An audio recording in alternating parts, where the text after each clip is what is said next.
ዓለምን ያስጨነቁ 5 የመካከለኛው ምስራቅ አስፈሪ የጦር ኃይሎች። የዓለም ስልጣኔ ቀዳሚዎቹና ከ7000 ዓመታት በላይ ዕድሜን ያስቆጠሩ የመካከለኛው ምስራቅ አያላን የዓለም የጦር አውድማ ከሆኑ ሰነባብተዋል። መካከለኛው ምስራቅ የሰው ልጅ ስልጣኔ የፊደል የሕግና የከተማ ምስረታ የተጀመረባት ምድር ናት። ሆኖም ይቺ የታሪክ እምብርት የሆነች ቀጠና ዛሬም እንደ ትላንቱ የዓለም የኃይል ሚዛን የሚወሰንባትና ዓለምን በስጋት ያናወጡ 5 አስፈሪ የጦር ኃይሎች መፈልፈያም ሆናለች።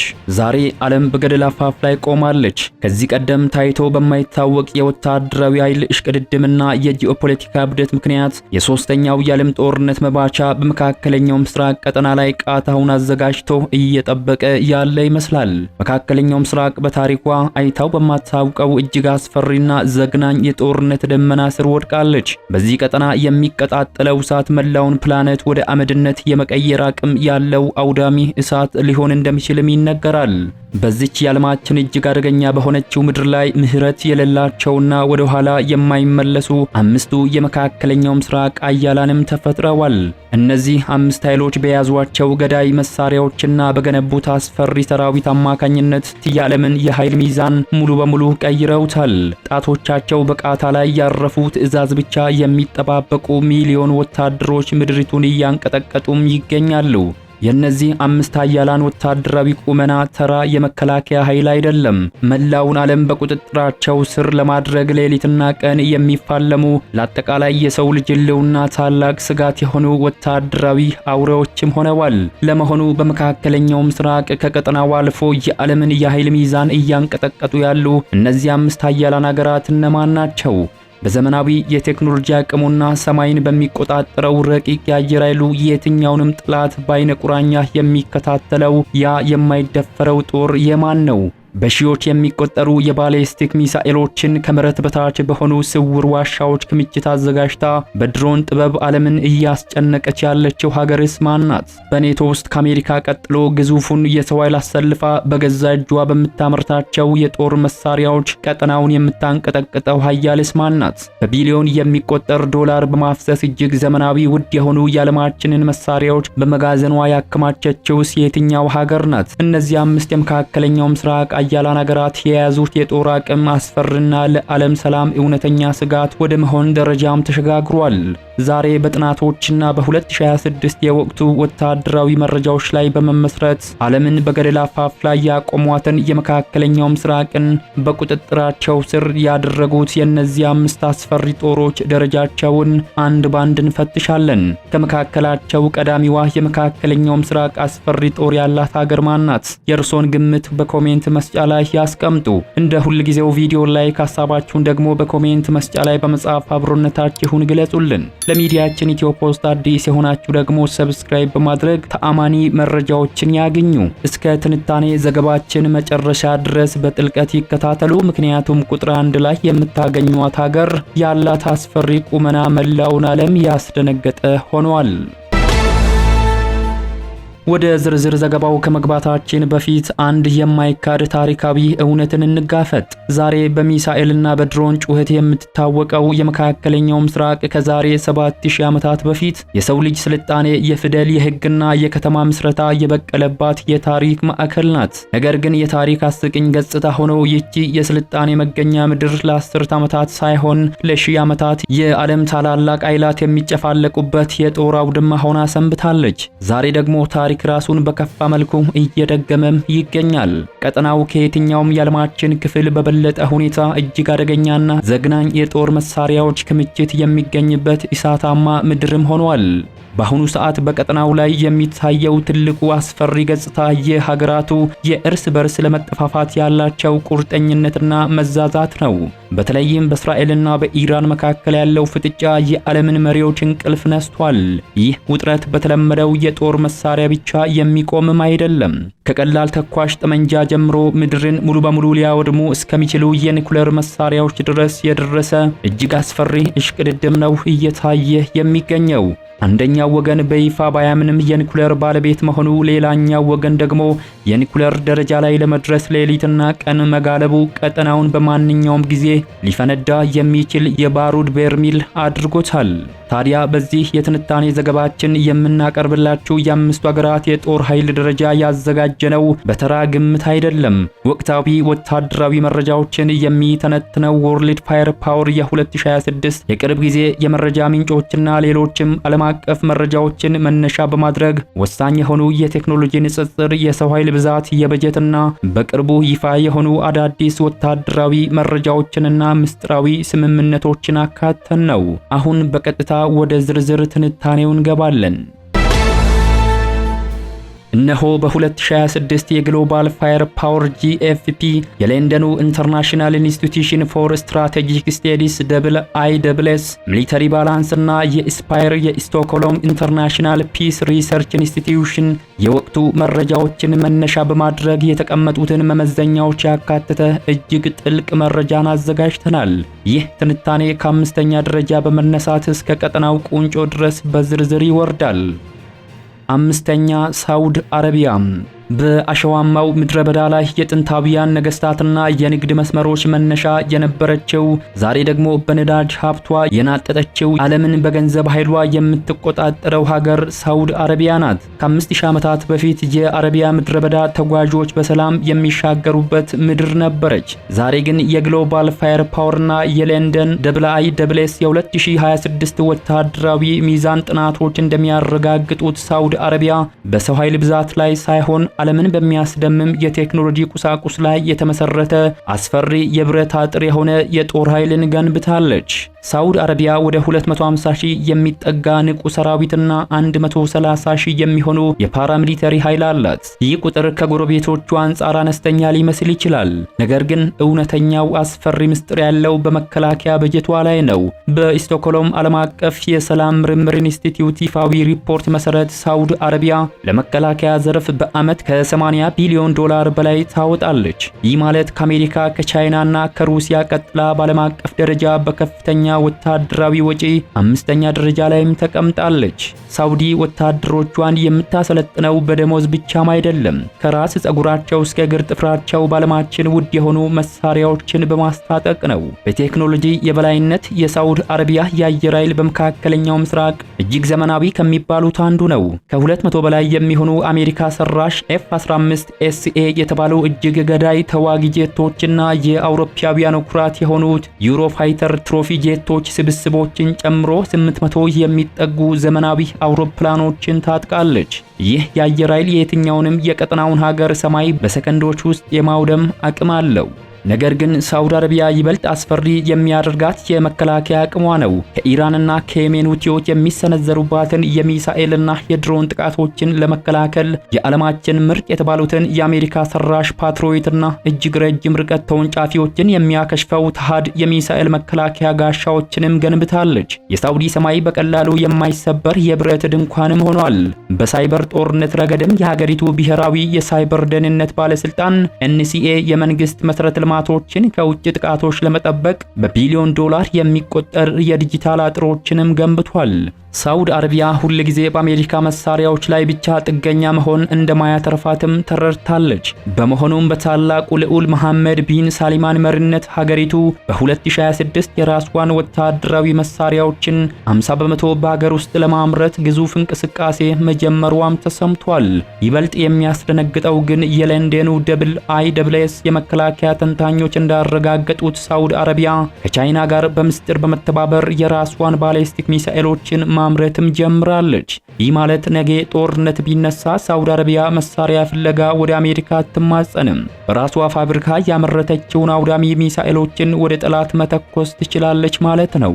ይህ የገንዘብ የቴክኖሎጂና የምስጢራዊ ምርት ጥምረት ሳውዲ አረቢያን በመካከለኛው ምስራቅ አምስተኛ አስፈሪ የጦር ኃይል አድርጓታል። ሳውዲ በቢሊዮን ዶላር በጀት ይህንን ካደረገች ከሷ በላይ ያሉት አራት ሀገራት አስቧቸው። አሁን በቀጥታ ወደ አራተኛው ደረጃ እንሻገራለን።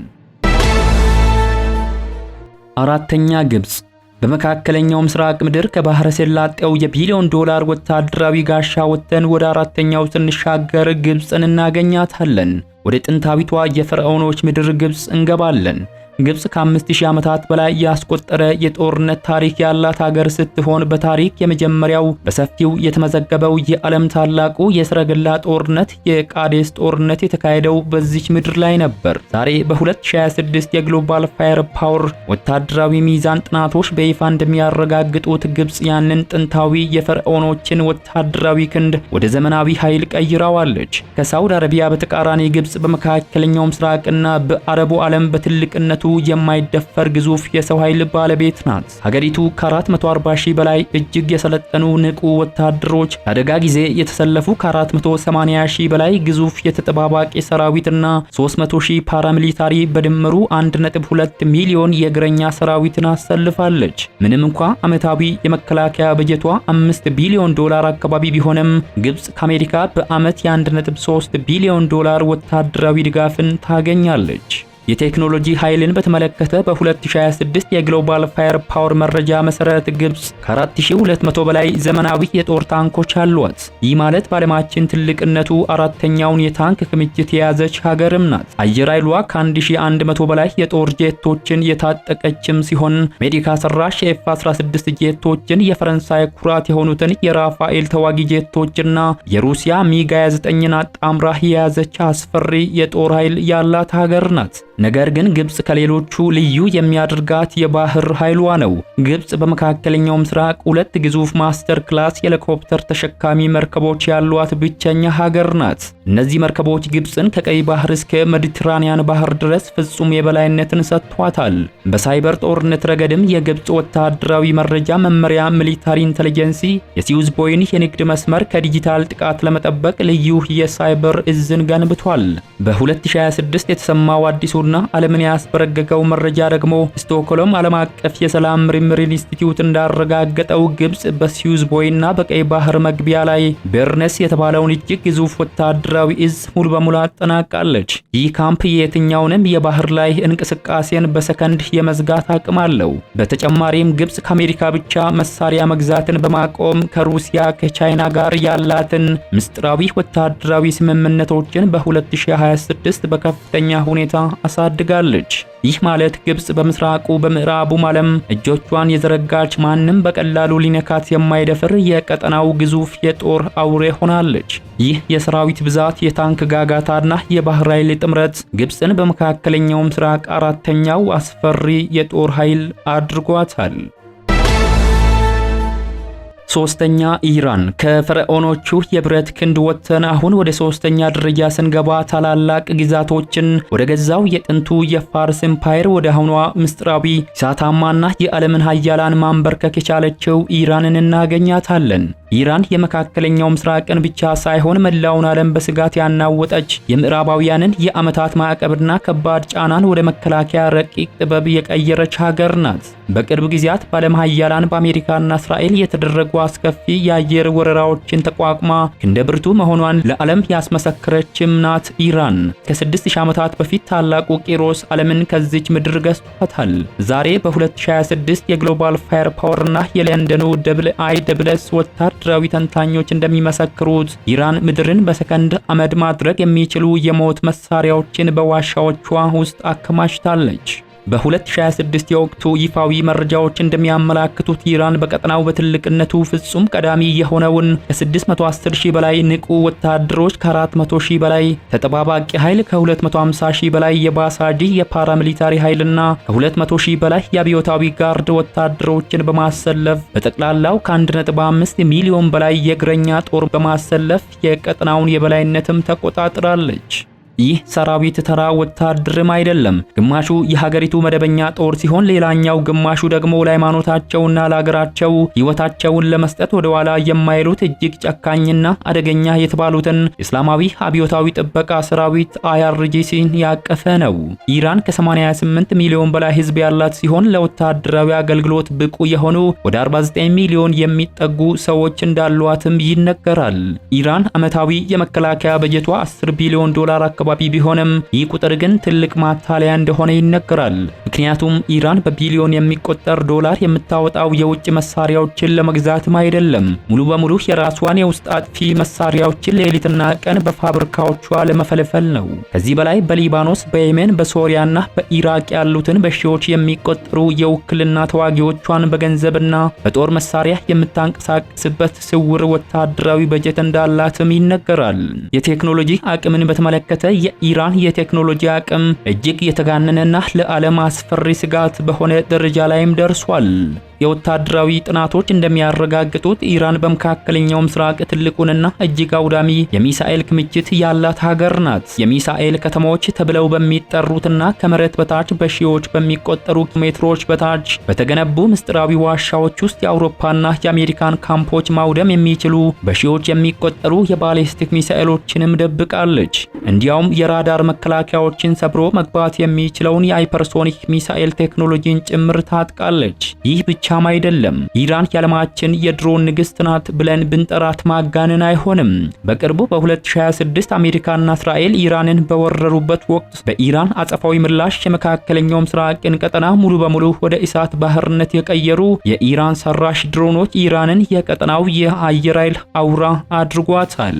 ኢራን መላውን ዓለም ያስደነገጡ ራዳር የማይዛቸውና የጠላትን ምሽግ መዳረሻ ሳጥተው የሚያጋዩት የሻኤድ እና ሞጃሄር ካማኬዝ ድሮኖች ባለቤትም ናት። በሳይበር ጦርነትም ቢሆን የኢራን የሳይበር ሰራዊት ከአሜሪካና ከእስራኤል ጋር በቀጥታ ዲጂታል ፍልሚያ ውስጥ የገባ የትኛውንም ሀገር የኤሌክትሪክና የባንክ ስርዓትን ሽባ የማድረግ ብቃት ያለው ጦር ነው። ታዲያ በ2026 መላውን የዓለም መሪዎች እንቅልፍ የነሳው ያ እውነተኛና አስፈሪ መረጃ ምንድን ነው? የተባበሩት መንግስታት የአቶሚክ ኃይል ኤጀንሲ እና የደህንነት ተንታኞች በ2026 እንዳረጋገጡት ኢራን የዩራኒየም የማበልጸጊያ መጠኗን ወደ 90 በመቶ አሳድጋለች የሚለው ዜና ነው። ይህ ምን ማለት ነው? ኢራን የኒኩሌር ቦምብ ለመስራት የመጨረሻው ሰዓት ላይ ትገኛለች ማለት ነው። ጣቷን ቃጣው ላይ ካሳረፈችበት የኒኩሌር ደረጃ ላይ ለመድረስ ጥቂት እርምጃዎች ብቻ ይቀርዋታል። ኢራን ኒኩሌር ከታጠቀች ከመካከለኛው ምስራቅ ተሻግራ የዓለምን የኃይል ሚዛን በመቆጣጠር የዓለም ኃያል የመሆን እድል እንዳላትም ይነገራል።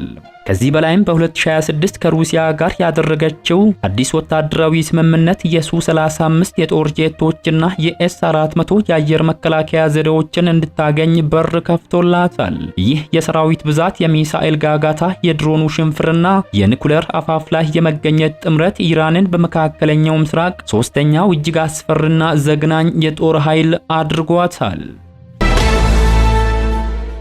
ሁለተኛ፣ እስራኤል ከፋርስ ምድር የሚሳኤል ጋጋታ ወጥተን አሁን ወደ ቀጠናው እጅግ ምስጢራዊ ረቂቅና አደገኛ ወደ ሆነው ሁለተኛው ደረጃ እንገባለን። የነቢያት የነገስታትና የታላላቅ ጦርነቶች ማዕከል የነበረችው የጥንቷ የከነዓን ምድር የአሁኗ የቴክኖሎጂ አውሬ እስራኤል በቁጥር አነስተኛ በቆዳ ስፋት ደግሞ ጥቂት ብትሆንም ይህች ሀገር ግን የዓለም ወታደራዊ ሳይንስን ሙሉ በሙሉ የገለበጠች አስፈሪ ኃይል ናት። ታናሹ ዳዊት ታላቁን ጎልያድን በወንጭፍ የጣለባት ይህች ምድር ዛሬ በ2026 የግሎባል ፋየር ፓወር የለንደኑ ደብላይስና ስፕሪን ወታደራዊ ተንታኞች አፍ ያስያዘ እጅግ ዘግናኝ የጦር ጥበብን ገንብታለች። በ2026 የወቅቱ ይፋዊ መረጃዎች መሰረት እስራኤል ያላት ንቁ ሰራዊት 170 ሺህ አካባቢ ነው። ይህ ቁጥር ከኢራን ወይንም ከግብጽ አንጻር በጣም ትንሽ ሊመስል ይችላል። ነገር ግን እውነተኛው የተጋነነ አስደናቂ ምስጢር ያለው እዚህ ላይ ነው። እስራኤል በዓለም ላይ ፈጣኑን የክተት ጥሪ ማዘዣ ስርዓት የገነባች ሀገር ናት። ጦርነት በታወጀ በጥቂት ሰዓታት ውስጥ 465 ሺህ እጅግ የሰለጠነ ያላት ሲሆን 45000 የፓራሚሊታሪ በጠቅላላው 770 ሺህ ጦር አላት። ዓመታዊ የመከላከያ በጀቷ ከ45 ቢሊዮን ዶላር በላይ ሲሆን ከአሜሪካ በየዓመቱ የምታገኘው የ3.8 ቢሊዮን ዶላር እጅግ ዘመናዊ ወታደራዊ ድጋፍም ይደረግላታል። የእስራኤል ወታደር ተራ ጠመንጃን አይዝም።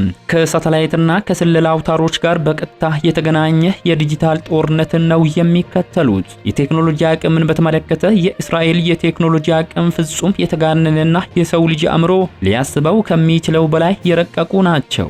እስራኤል በመካከለኛው ምስራቅ ብቸኛዋ የአምስተኛ ትውልድ F-35 አድር ድብቅ ተዋጊ ጄት ባለቤት ናት። እነዚህ የጦር አውሮፕላኖች የጠላትን ራዳር ሙሉ በሙሉ ሰብረው በመግባት የጠላትን ዋና መስሪያ ቤትን መዳረሻ ሳያይ የማውደም ብቃት ያላቸው ናቸው። በ2026 አስከፊ በነበረው የአሜሪካ እስራኤልና የኢራን ጦርነት ወቅት እስራኤል እነዚህን የጦር ጄቶችን በብዛት ጥቅም ላይ አውላለች። የሀገሪቱ የአየር መከላከያ ስርዓት ደግሞ በዓለማችን ላይ ተወዳዳሪ የለውም። በአጭር ርቀት አይሮን ዶም፣ በመካከለኛ ርቀት ደግሞ ዴቪድ ሲሊንግና ከምድር አካባቢ የአየር ውጭ የሚሳይል ጥቃቶችን የሚያከሽፈው አሮ 3 የተባሉ የማይበገሩ 3 የብረት ጋሻዎችን ገንብታለች። የሀገሪቱ ሰማይ ሙሉ በሙሉ ተቆልፏል ማለትም ይቻላል። ይህም አልበቃ ብሎ በሳይበር ጦርነት ረገድ የእስራኤል ወታደር የስለላ ክፍል ዓለምን ያስጨነቀ ዲጂታል አውሬ ሆኗል። ይህ ክፍል አንድም ጥይት ሳይተኮስ የጠላትን ሀገር የኤሌክትሪክ ኃይል፣ የባንክ ስርዓት፣ የጦር መሳሪያ ፋብሪካዎችና ወታደራዊ ራዳሮችን በሰከንድ ውስጥ ሽባ አድርጎ የመዝጋት አቅም አለው። በ2000 ዓለም ቀጠናውን በገደል አፋፍ ላይ ያቆመው እውነተኛ ምስጢር የኒኩሌር ቦምብ ነው። ምንም እንኳ እስራኤል የኒኩሌር መሳሪያ አለኝ ብላ በይፋ ባታምንም የሲፕርና የዓለም አቀፍ የሳይንቲስቶች የ2026 የቅርብ ጊዜ ጥናቶች እንዳረጋገጡት እስራኤል ከ90 በላይ እጅግ አውዳሚ የኒኩሌር ጦር መሳሪያዎች ባለቤት ናት። ይህ ማለት እስራኤል በህልውናዋ ላይ አደጋ ከመጣባት ዘሳምሶን ኦፕሽን በተባለው ምስጢራዊ ወታደራዊ መመሪያ መሰረት መላውን መካከለኛ ምስራቅ ከሷ ጋር በአንድ ላይ ወደ አመድነት ለመቀየር ኃይሏን ትጠቀማለች ማለት ነው።